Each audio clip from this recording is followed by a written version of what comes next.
ఉషా ఎక్కడున్నారు? ఒకసారి అందరు ఇక్కడికి రండి. మీ అందరికీ ఒక పెద్ద గుడ్ న్యూస్ చెప్పాలి. అత్తయ్య, మామయ్య. హారిక, ఏమైందమ్మా? ఎందుకీ హడావుడి? అసలేం జరిగింది? మామయ్య, అత్తయ్య, ఉషా, మీ అందరికి ఒక విషయం చెప్పాలి. అది మీరు నమ్మలేంది. మీరేంటి హాస్పిటల్ వాళ్ళు చెప్పినప్పుడు మొదట నేనే నమ్మలేదు.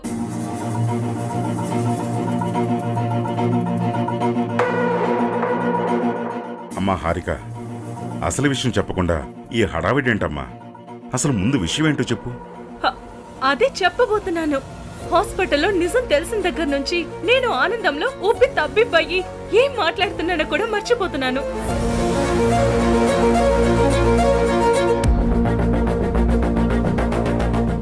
ఇప్పుడు అసలు విషయం చెప్పబోతున్నాను. నేను ఈ రోజు ఫ్రెండ్ ని కలవడానికి నాకు డెలివరీ జరిగిన హాస్పిటల్కి వెళ్ళానా, అక్కడ నాకు నమ్మలేని నిజం తెలిసింది.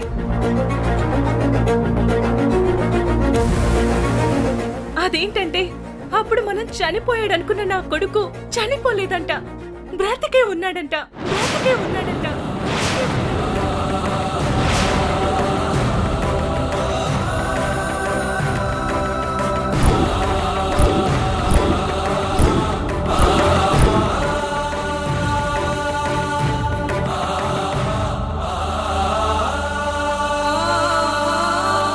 హాస్పిటల్లో ఈ విషయం స్వయంగా డాక్టరే చెప్పింది.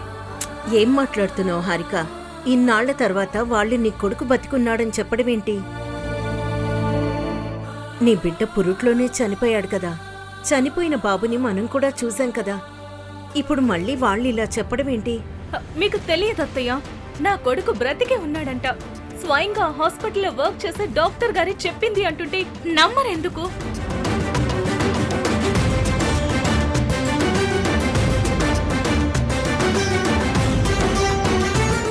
అప్పుడేదో మోసం జరిగింది.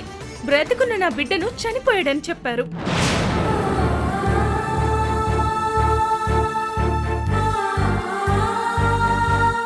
వెంటనే ఈ విషయం తరుణ్ కి ఫోన్ చేసి చెప్పాలి.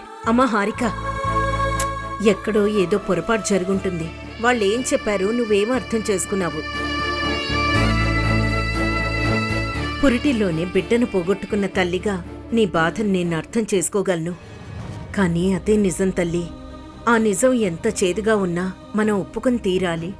ఆ గతాన్ని వదిలేసి ముందుకు నడవాలి. అవునక్క, అత్తయ్య గారు చెప్పింది నిజం. నీ బిడ్డ చనిపోయాడు. అది మేమందరం కళ్ళారా చూసాం. ఈ మధ్య నువ్వు బిడ్డ గురించి ఎక్కువగా ఆలోచించడం వలన నీకు ఆ ఆలోచనలే వస్తున్నాయి. బిడ్డను పురుట్లోనే పోగొట్టుకున్న తల్లిగా నువ్వు భరిస్తున్న నీ గుండె కోతను నేను అర్థం చేసుకోగలనక్క.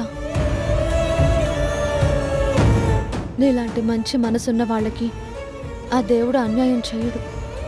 ఆ దేవుడి దయ వల్ల త్వరలోనే నువ్వు మళ్ళీ తల్లివవుతావు, అమ్మ అని పిలిపించుకుంటావు. అయ్యో, నేను చెప్పేది నిజమని చెప్తుంటే మీరెందుకు నమ్మలేకపోతున్నారు?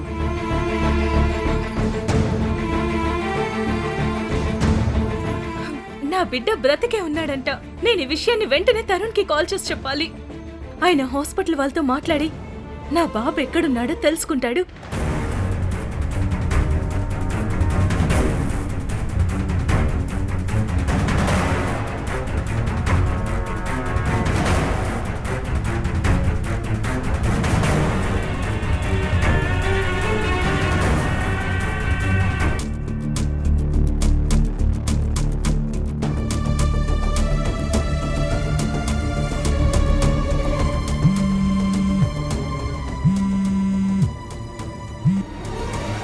హలో సార్, మీకు ఒక ఇంపార్టెంట్ న్యూస్ చెప్పాలి సార్.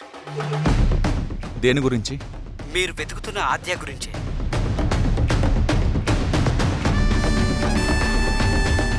చెప్పండి. ఆద్య ఎక్కడుందో మీకేమన్నా తెలుసా?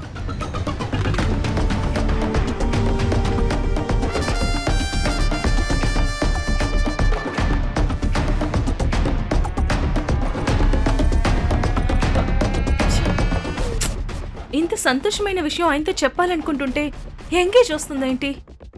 ఎవరితో మాట్లాడుతున్నారు? ఏంటి మీరు మాట్లాడేది? అవును సార్, మీరు అర్జెంటుగా బయలుదేరి ఇక్కడికి రండి సార్. హ, అలాగే.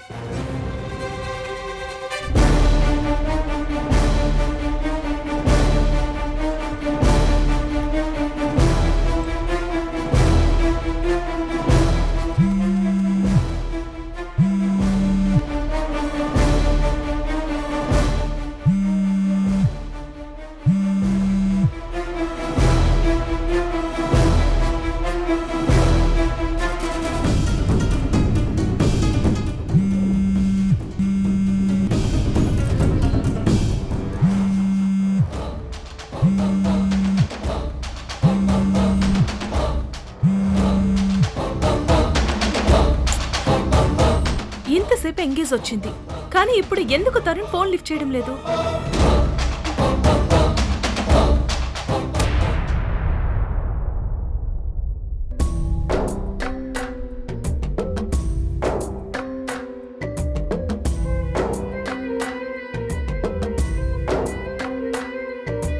ఎటువైపో ఎటువైపో జీవితమే ఎటువైపో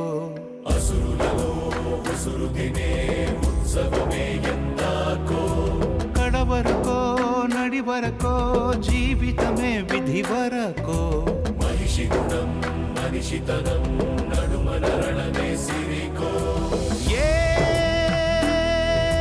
ప్రాణం పోయే దెవ్వరి కోసం దేవుడైన రాయి దాటి రాడు ఎందుకో ఎటువైపో ఎటువైపో జీవితమే ఎటువైపో అసురులలో ఉసురు తినే ఉత్సవమే ఎందాకో కడవరకో నడివరకో జీవితమే విధి వరకో మనిషి గుణం మనిషితనం నడుమనరణమే సిరికో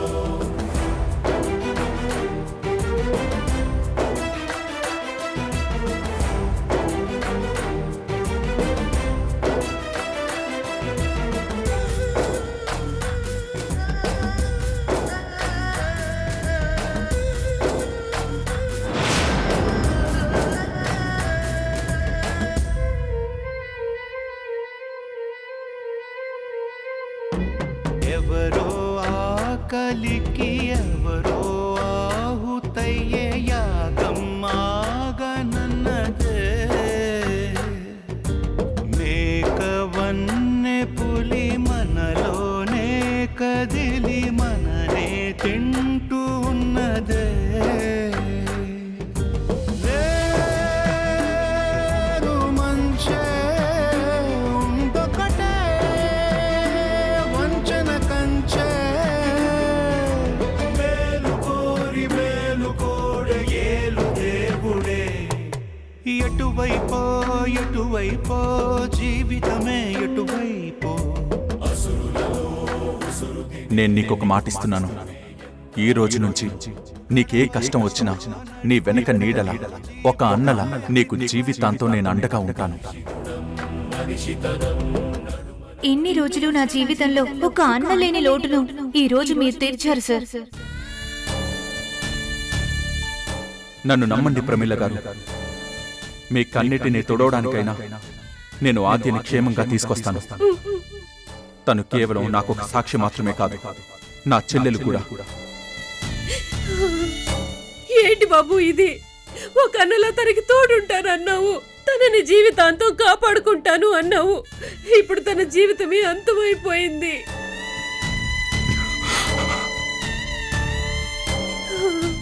నా బిడ్డ సాక్ష్యం చెప్పడానికి గడప దాటలేదు బాబు. నీ మీదున్న నమ్మకంతో దాటింది.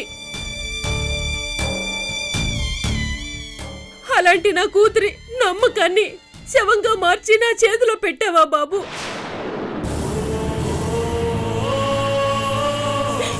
నువ్వు ఏం చేస్తావో నాకు తెలియదు. నాకు నా బిడ్డ కావాలి. తనని తిరిగి నాకు ప్రాణాలతో తెచ్చి ఇవ్వు. ఇప్పుడే ఈ క్షణమే నా బిడ్డని ప్రాణాలతో నాకు ఇవ్వు. నా బిడ్డ నాకు కావాలి.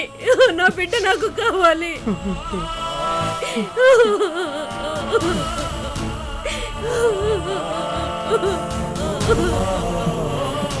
నా బిడ్డ నాకు కావాలి. అమ్మా ఆద్య.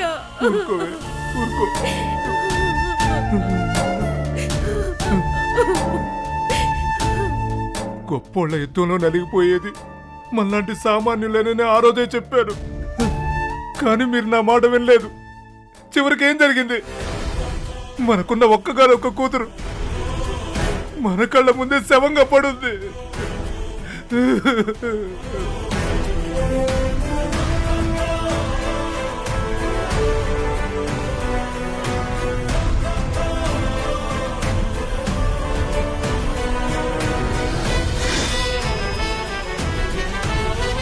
వాట్?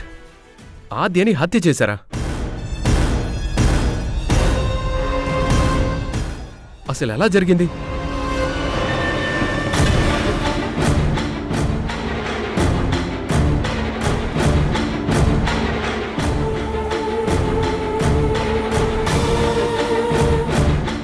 ఏమైంది బావా?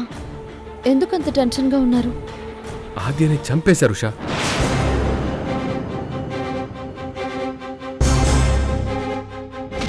ఆద్య పెళ్లి చేయడానికి రాజు ప్రమీల ఆర్థికంగా ఇబ్బంది పడుతుంటే తన పెళ్లి ఆగిపోకూడదని నేను సాయం చేశాను. ఆ సాయానికి ప్రతిఫలంగా తరుణ్ తిరిగి తన జాబ్లో జాయిన్ అవ్వడానికి శంకర్కి భయపడకుండా ఆద్య ముందుకొచ్చి ధైర్యంగా సాక్ష్యం చెప్పింది. అసలు ఈ పని చేసింది ఎవరు బావగారు? అంత రాక్షసత్వం ఎవరికుంది? ఆద్యని హత్య చేసింది మరెవరో కాదు ఉషా, మా మామ శంకర్. దానికి సపోర్ట్ చేసింది వాడి కూతురు మేఘన.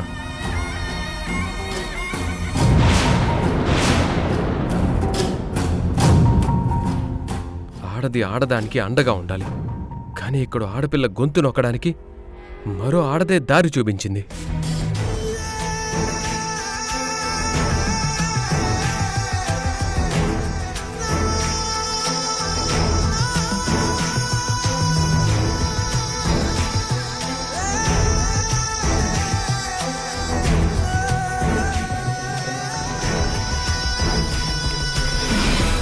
మావయ్య, మావయ్య, మావయ్య, ఏమైందమ్మా? తరుణ్ కోసమని స్టేషన్ కి ఫోన్ చేస్తే ఆ ఆద్య చనిపోయిందని తెలిసింది మావయ్య. ఏంటమ్మా నువ్వు అనేది? అవును మావయ్య, ఆ ఆద్య చనిపోయిందంట.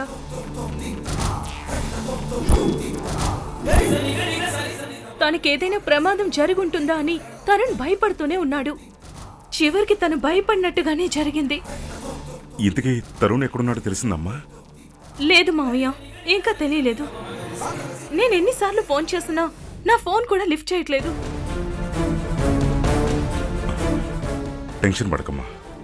ఆద్య చనిపోవటానికి కారణమైన నేరస్తులను పట్టుకోవడానికి వెళ్ళుంటాడు.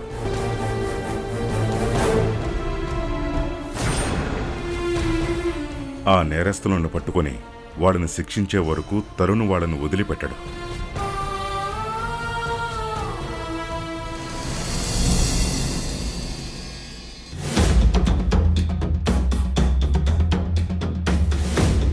ఆ వీరుగాడు అండర్ గ్రౌండ్కి వెళ్ళిపోయాడు కదా, కనీసం ఒక వారం రోజుల వరకు వాడిని బయటికి రాకుండా జాగ్రత్తగా చూసుకో.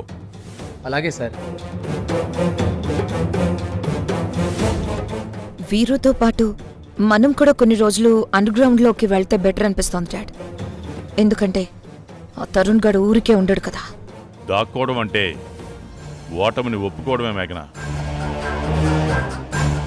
అయినా ఇలాంటి మాటలు చెప్పి నాకు పిరికి మందు పోయికమ్మా. అసలే ఆద్య విషయంలో జరిగిన దానికి నేను చాలా టెన్షన్గా ఉన్నాను.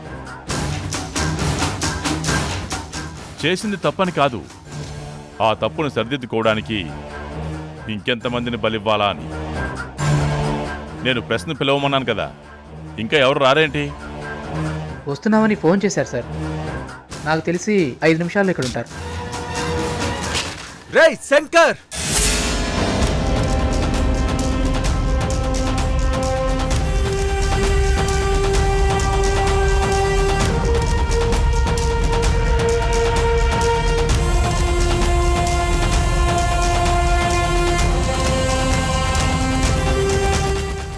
శంకర్, అన్యాయంగా ఒక ఆడపిల్లని బలి తీసుకున్నావు కదరా.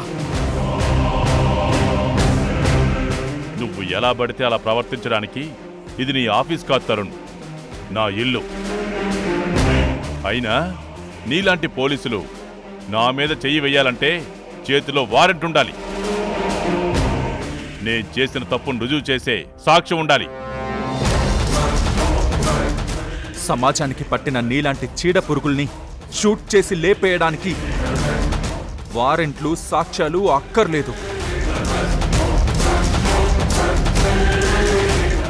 నేనిప్పుడిక్కడికి వచ్చింది నిన్ను చట్టం ముందు నిలబెట్టడానికి కాదు, నేరుగా యముడి దగ్గరికి పంపడానికి.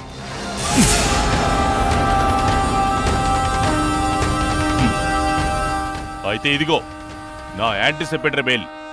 ఇది నువ్వు నన్ను అరెస్ట్ చేయడం కాదు, కనీసం టచ్ కూడా చేయలేవు.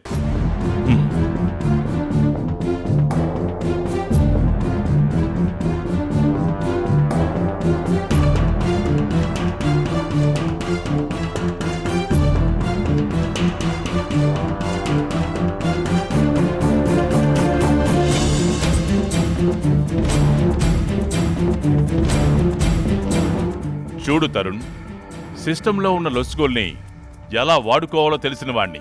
నువ్వు నన్ను ఏమీ చేయలేవు. అర్థమైంది శంకర్. ఆద్యని చంపావు కాబట్టే ముందుగానే నువ్వు యాంటిసిపేటరీ బెయిల్ రెడీ చేసుకున్నావు. ఈ పేపర్స్ నీ ప్రాణాల్ని రక్షిస్తాయేమో కానీ నువ్వు చేసిన పాపానికి పరిహారాన్ని మాత్రం ఇవ్వలేవు. చూడు తరుణ్, నువ్వు సాక్ష్యాల కోసం వెతుకుతుంటే నేను ఆ సాక్ష్యాల్ని ఎలా సమాధి కట్టాలని ఆలోచిస్తూ ఉంటాను. అలాంటి నన్ను ఈ పాపాలు ఏమీ చేయలేవు. నిన్ను అంత ఈజీగా వదిలిపెట్టను. నా చేతులతోనే నీ ప్రాణాలు తీస్తాన్రా. వద్దు తరుణ్, ఈ ఆవేశం నీ ఆరోగ్యానికి మంచిది కాదు. ఇప్పటికే సాక్షిని కాపాడుకోలేకపోయినందుకు డిపార్ట్మెంట్ ముందు నీ పరువు పోయింది. ఇక ఇంటికి వెళ్ళి హ్యాపీగా రెస్ట్ తీసుకో. ఆద్య గురించి మర్చిపో.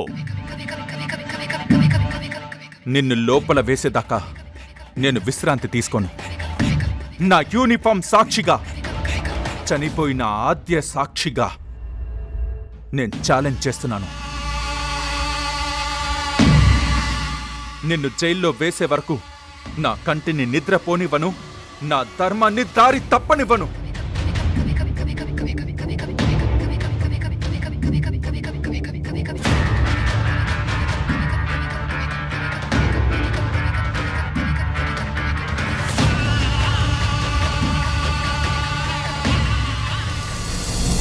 నమస్కారం. నేను మీకోసం ఎదురు చూస్తున్నాను. అర్జెంట్గా మీరు ప్రెస్ మీట్ పెట్టడానికి కారణం ఏంటి సార్? లోకానికి ఒక ఘోరమైన నిజం చెప్పడానికి. న్యాయం చేయాల్సిన చేతులే ఒక అమ్మాయి గొంతు కోసాయని ప్రజలకు తెలియాలి. మీరు దేని గురించి మాట్లాడుతున్నారు సార్? ఆద్య హత్య గురించి. ఆద్య హత్య కారణం ఎవరో కాదు, ఆ ఏసీపీ తరుణ్.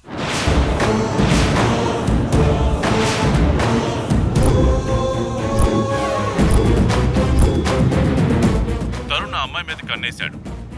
ఎలాగైనా ఆద్యను లొంగ తీసుకోవాలని ప్లాన్ చేశాడు.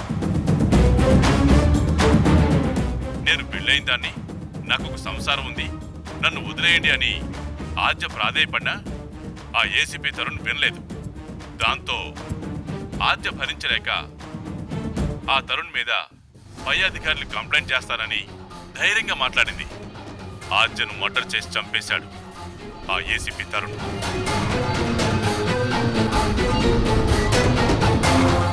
చూసారా అత్తయ్య, ఆ దుర్మార్గుడు శంకర్ తరుణ్ గురించి ఎన్ని తప్పుడు కూతలు కూస్తున్నాడు.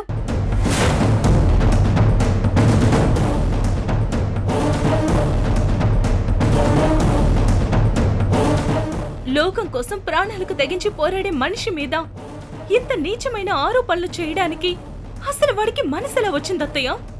బాధపడుకు హారిక, నిజం బయటికొచ్చే వరకు అబద్ధం ఇలాగే అరుస్తూ ఉంటుంది.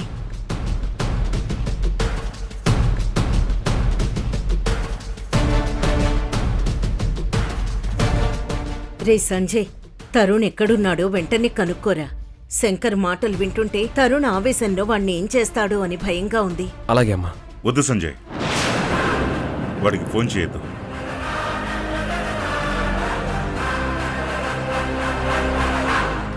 ఎందుకంటే వాడిప్పుడు ఈ ఇంటి మనిషి కాదు, ధర్మం తరపున పోరాడే సైనికుడిగా బయటికి వెళ్ళాడు.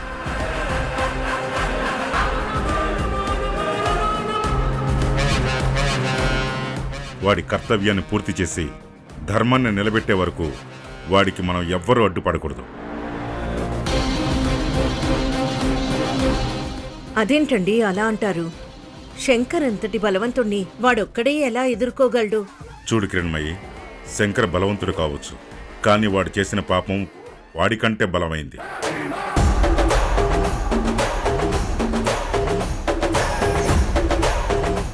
అందుకే చెప్తున్నాను, ఏది ఏమైనా సరే పని పూర్తయ్యే వరకు నా కొడుకు ఇంటికి రాకపోయినా పర్వాలేదు.